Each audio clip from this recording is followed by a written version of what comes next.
Hi guys, welcome to my channel. So yesterday afternoon I went to Sephora, the happiest place on earth, sorry Disney, and I got a couple things, so I thought I would do a little mini haul video. I was basically having kind of a bad day yesterday for no particular reason. I was just feeling kind of down in the dumps, but I had some time and I thought, okay, well, I'll go maybe pick up a new liquid lipstick or something. And of course I found more. Isn't that what always happens? Like, is it medically possible to go to Sephora and then come out with just one thing? I don't think it is. Not for me. So anyway, I thought I'd just show you guys what I got. None of these products, by the way, are particularly new on the makeup scene, but I do enjoy them, and some of them are new to me, some of them are not, but I'm kind of a fan, so let's talk about it. So first, Urban Decay All Nighter, the makeup setting spray of the gods. This is actually the 1 ounce little travel mini size that was in the impulse purchase section, you know, right by the checkout stands. If you are not familiar with this, if you've never tried it and you find that, you know, you're doing your makeup and you look awesome, but then at the end of the day you come and look at yourself and you're like, my makeup went to Tahiti without me, where the heck is it? It's probably because you're not using a setting spray or you're not using one that's strong enough. And this is one of the strongest ones on the market.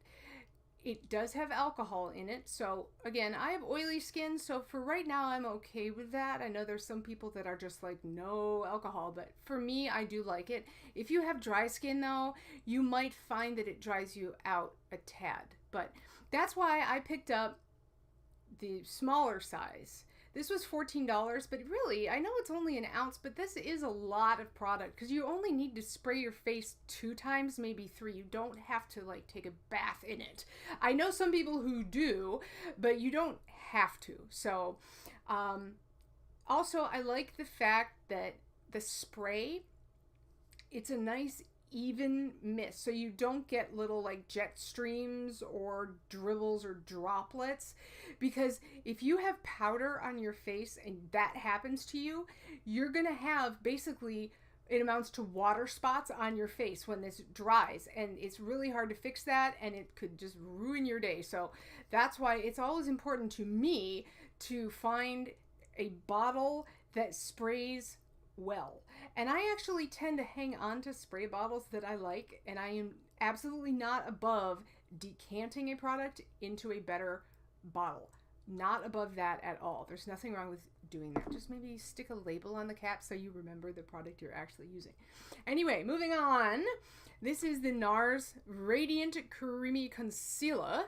Now, you might be thinking, what the heck is up with your lighting? That looks super pale, but it is not my lighting. This is really this light. Okay. I am Casper the Ghost. Even it's late July, I actually do have bronzer on right now, if you can believe that. I am just super, super pale. I always have been.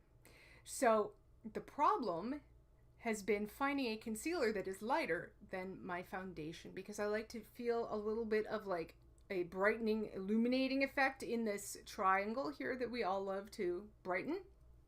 And the problem is that if I'm using a concealer that's the same shade as my foundation, not only do I not get the lightening effect, but it actually kind of makes that area look darker because there's shadows coming from, you know, my brow bone, and also false lashes. I do wear false lashes a lot, and they do cast a small shadow. So that was a big concern for me, but I got this thing and it rocks. It was $29, which seems like a lot, and it's not cheap, but for the amount of product you get and the coverage, it's definitely a full coverage concealer. But it's very creamy, it's very blendable, and it has not accentuated any like crepiness under my eyes. I have this weird texture thing with my skin that's like here to there, kind of. It's just a little bit rough, and I have maybe a slight bit of crepiness sometimes. But if I'm not wearing makeup, you can't see it, but if I'm wearing the wrong makeup or the wrong powder, it kind of almost magnifies the appearance of those. So this, I have found, does not do that. It does not settle. It doesn't make you look older. So I'm definitely huge fan of this. Again, it's a big tube. This is probably, I don't know, it's more than 6 months worth. It's probably a year's worth of concealer. I don't know. I'll let you know when I run out.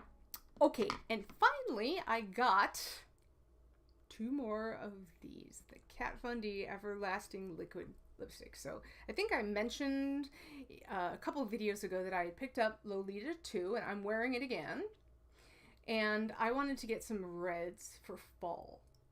I know it's still July, but I'm ready for fall. So I'm thinking if I start wearing the fall colors, maybe fall will get here. And I won't melt when I step outside. A girl can dream, right? So let's talk about these things. First off, the packaging is very cute. It's got that tattoo inspired. And they're actually, the tubes are pretty long, which is neat. And they're plastic.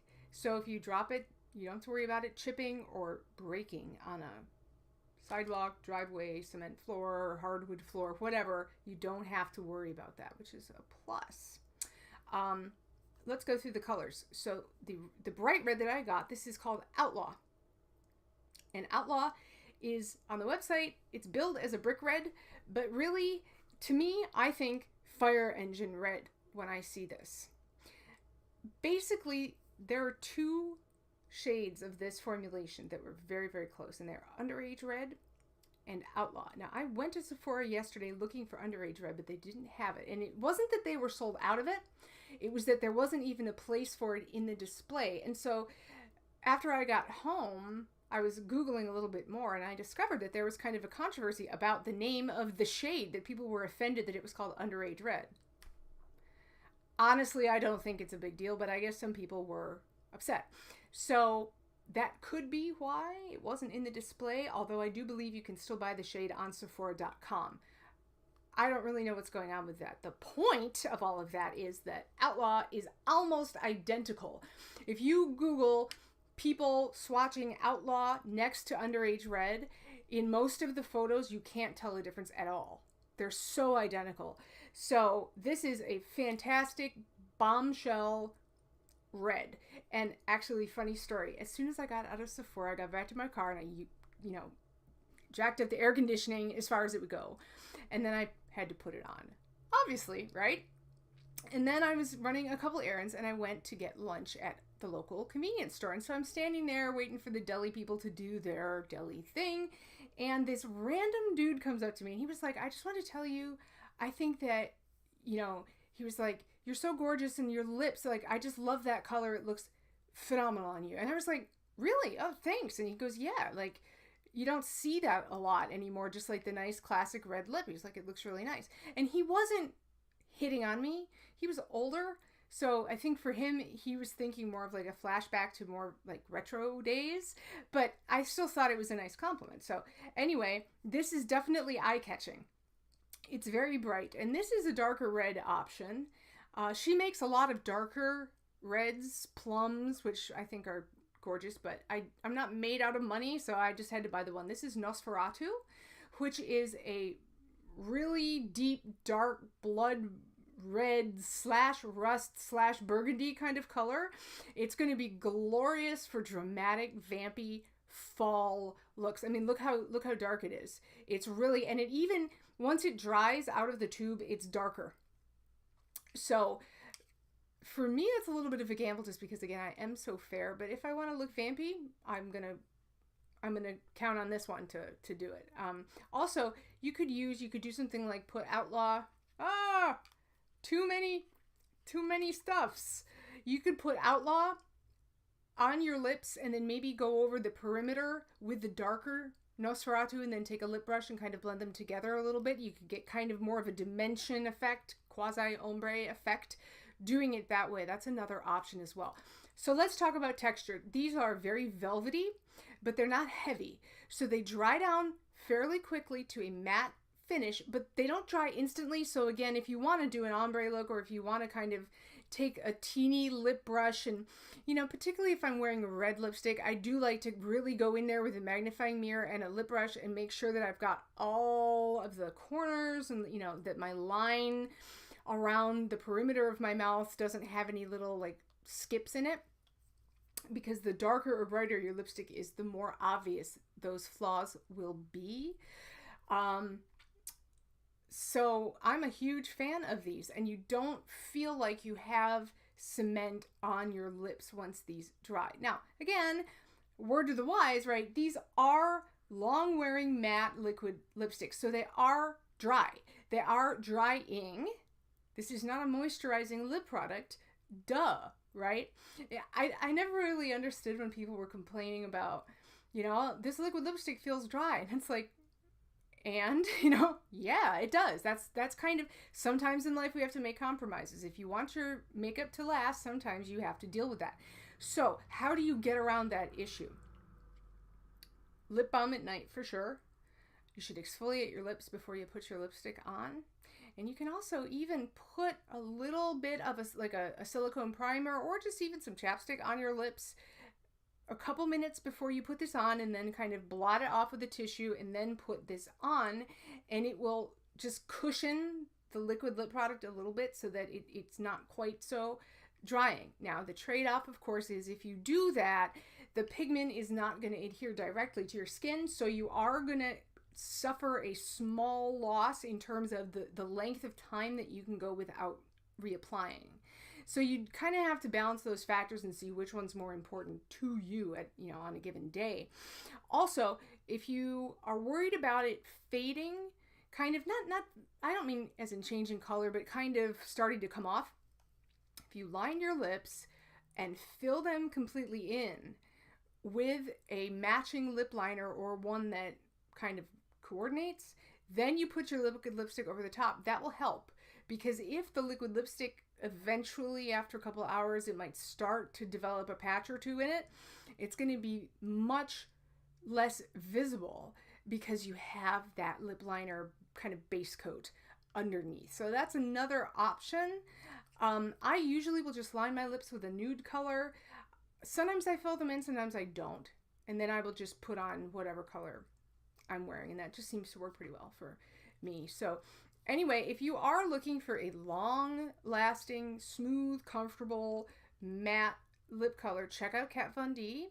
These are $20 each, but they're pretty big, and these are super, super pigmented, so you're not going to need to apply 3 coats.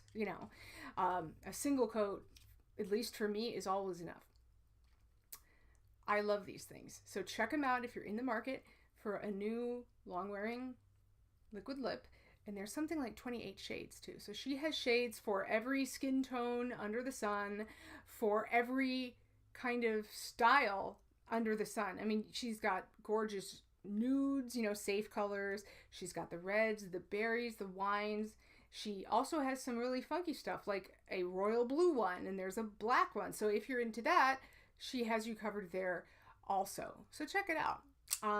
Anyway, that's everything that I got. So thank you so much for watching this little Teenerino haul video. And thank you for spending some time with me today. And please subscribe and click like if you liked it. And I will see you guys very soon, hopefully tomorrow, with another video. So until then, you guys have a great day, and I'll see you later. Bye!